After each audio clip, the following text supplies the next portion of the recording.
So what is up guys, welcome to today's tutorial. In this video we're gonna learn how to use collection list element.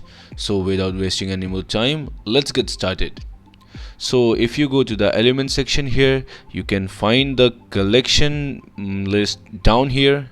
In the collection section you can go and then choose the collection list and then drag it to the main page, and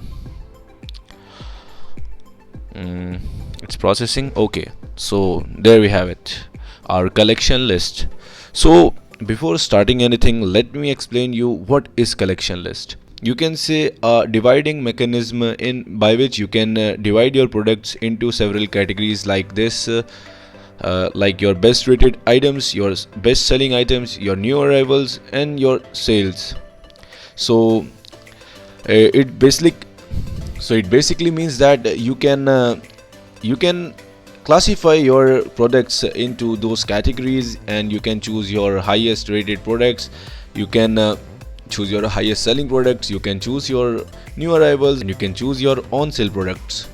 So that's what a collection list does. If you go to the right, you can see a whole section in which you can customize the things in the collection list. So starting with the content, here there you have your collection list. You can change the layouts. You have three options here: grid, slider, and collage. And you can also add new elements, which I will show you in a moment. But let's go down, and you can choose the image type. You can choose whether you have to choose collection or first product.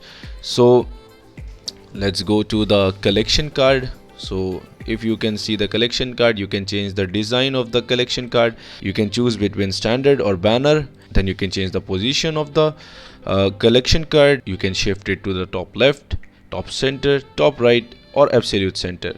And then you can change the aspect ratio. You can choose 16:9, and you can choose 4:3, and then you can choose whether you want to show titles or not, and you want to show count numbers or not.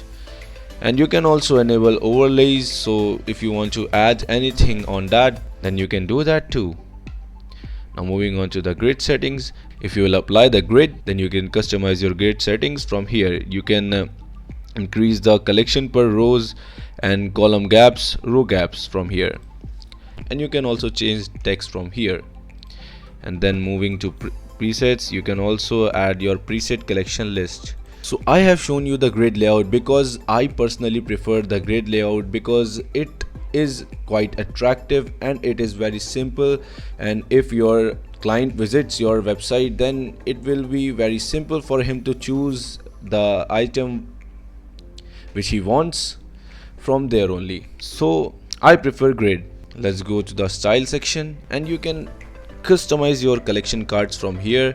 You can choose the background colors, and you can also show box shadows, and you can also choose whether you want to use a border or not. And you can also increase the width of the content here. From here you can change what kind of borders do you want, what kind of spacing do you want.